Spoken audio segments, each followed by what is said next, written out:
What is the maximum damage you can do with $10? Buy ready-made French fries at a fast food outlet. Find an open-air train station or subway station. Next, start framing the pigeons by throwing them pieces of potatoes. In this way, gather hundreds of pigeons around you, hungry for food. When the train arrives, wait until the doors are about to close and throw all the remaining potatoes into the carriage. Pigeons will fly after her, and the people inside won't have enough time to run outside. Ideally, this should be done either on a route that has very long stops, or there are none at all, or on a route that goes underground. Repeat the whole process about 15 times. French fries are very cheap. God, are you a joker? You forgot the item dip potatoes in laxative? Yes, but then the costs increase. Is it better to do it 15 times without laxative or 6 times with it? What a difficult choice. If you mean maximum damage to yourself, then you can buy a ticket to the movie Cats. You take glitter on $9.50 and the brand. Next, you send the glitter to some laboratory with sterile conditions. You are the personification of evil. This plan could lead to the outbreak of World War III. It's better this way. You buy 10 stamps, some flour, and send the whole thing to various government agencies. They will have to close down 100 points until they are convinced that it is not anthrax, but flour. This is a real topic. My boyfriend used to work for the Australian Tax Service, and once they had everything exactly as you said, an email with unclear contents has arrived. The building was closed for inspection, but in the end it turned out that there was flour there.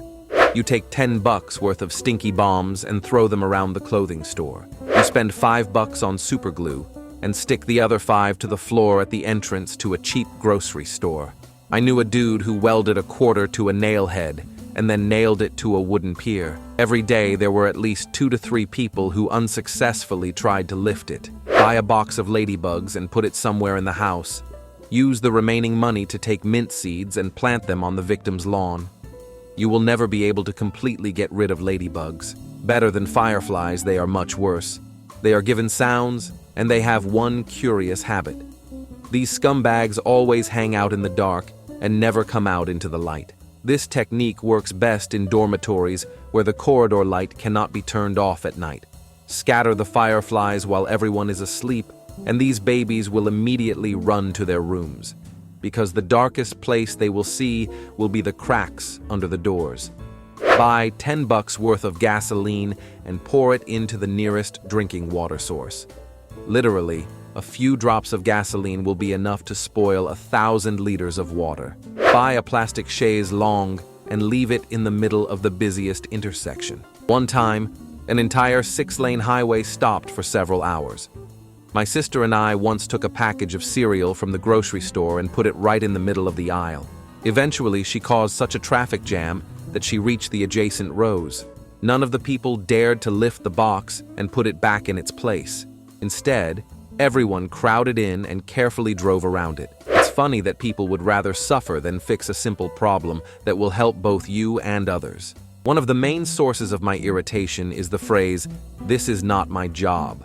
I don't care if it's your job or not. If you have the opportunity to make this world a better place, and it takes you less than 5 minutes to do it, then please, motherfucker, do it. For example, I help people who are stuck at the curb change tires. What for? Yes, because it takes me less than 15 minutes, and if you don't help a person, they will spend several hours and hundreds of dollars. If you take a sock and stuff it with quarters worth $10, you'll get a good weapon that you can use to kill a lot of people. Then it's better not to use quarters, but foam. Find a couple of 3-year-olds in the supermarket, show them the money, and promise to give it to the one who will make more people scream. First, buy a dead fish. Secondly, throw it into the ventilation of the house, where no one will see you. Third, wait. When I was in high school, a smartass hid a bag of frozen fish in the suspended ceiling of the 3rd floor the day before spring break. 2 weeks later, the entire 3rd floor was shut down, and repairs began. The radius of the damaged surface was approximately 12 meters. I had to change the entire ceiling and the floor under it. But this is nothing compared to the smell that was in the whole building until the end of the school year. We had all the lessons with the windows open and the fans turned to the maximum. The school did a deeper cleaning in the summer, but I swear that fishy smell lingered on the third floor for another 2 years. You exchange $10 for $1,000 by singing. You go up to the Empire State Building, you make it rain. It is better to do the same, only with the balls from the bearings. Google says that their maximum speed is 117 meters per second. A ticket to the Empire State Building costs more than $10. You can fill the front window of someone's car with caramel. We actually did this to a bully in high school, only we had honey instead of caramel. The dude was such an asshole, always making fun of us. He lowered our wheels, smeared the door handles with shaving gel and all that. We asked him to stop, but it was no use. In the end, we took about 3 kilograms of honey and smeared it all over the windows of his car. And to enhance the effect, they polished this case with a kilogram of glitter. It's been 10 to 12 years since that moment, but I'm sure he still hasn't cleaned up. Exchange $10 for 1,000 pennies. Try to buy lunch with them for $10 at some busy fast food place. It works everywhere except in the United States, and they simply won't accept them here, despite the fact that it's a legal means of payment. It's a strange topic. I've also heard many stories that you can be rejected at any time in the United States. Probably this was invented for such cases when a person is trying to pay 1 cent. Yes. But if you ate lunch at a restaurant and you can't offer them anything but a penalty, then they'll have to accept it, because otherwise they'll just lose money. If you search well, you can get an old Nokia on eBay for pennies. And as we know, this is the best weapon created by mankind. I once saw a very funny picture. The dude is standing in the middle of the street and yelling at his girlfriend on an old Nokia 6010. If I ever see you two together again, I'll kill you both. And he throws the poor phone at the wall on the other side of the street. Then he calmly goes to get the phone, picks it up and continues to yell at her because the phone doesn't care at all. He didn't even reset the call. They used to be able to do it. Buy a sealant and fill someone's exhaust with it.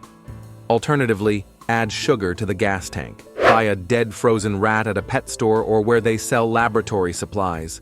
A glass jar and a small bottle of hydrogen peroxide. Spend the remaining $4 on booze to survive what comes next. Put the rat in a jar, pour in 5 to 10 centimeters of peroxide and about the same amount of water. The resulting mixture should take up less than half of the jar. It is very important to leave a reserve of empty space.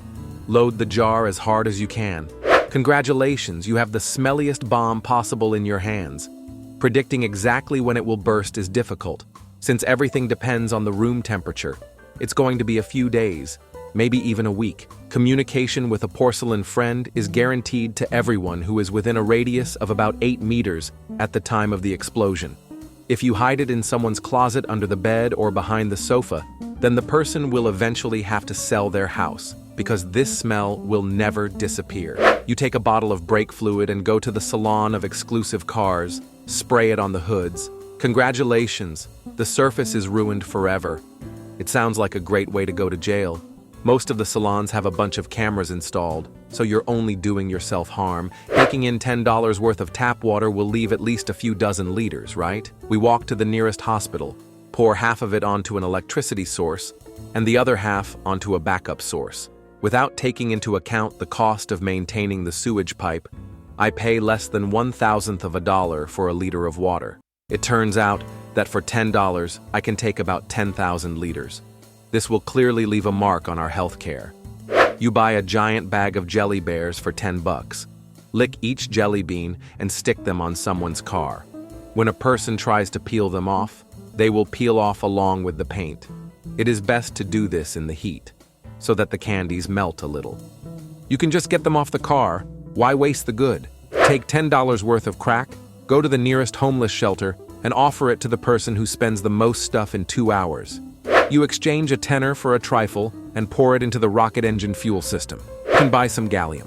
The joke is that even a small amount of gallium can cause a chemical reaction that will corrode aluminum like popcorn in a movie theater.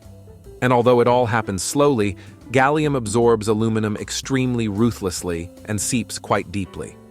To make a hole in an aluminum sheet with a thickness of 1 centimeter, it will take 10 milliliters and 6 hours of time. If you're interested, Google it. What am I talking about? If, for example, your freaking stepfather has fucked you up, then literally one drop of Gallia on the hood of his brand new sports car will be enough for her to come to an end faster than you. Good luck, and don't forget the safety glasses. Try to exchange your $10 for something that costs $15. Then exchange it for something that costs $20, then $40. Keep going until you have enough money to invest it. Then buy several businesses and create a monopoly. Just so that you have companies that work inside your company, because only then, according to the law, for some reason it will not be considered a monopoly. Pay people the minimum wage with minimal insurance, if possible, then without at all. Be sure to make them stay after work. Pollute the air, drinking water, rivers, lakes, and oceans. Use third world slave labor. Now take all your endless wealth and build nuclear weapons with it. Detonate it somewhere in Jerusalem and use all your influence to blame the Palestinians and Israelis for everything. Start the Third World War. And while you're doing all this, don't forget to use plastic tubes. In the comments below the video, write down how much damage you can do with $10 or about 640 rubles. Subscribe to our channel and watch our other videos. Write in the comments, which story do you remember the most?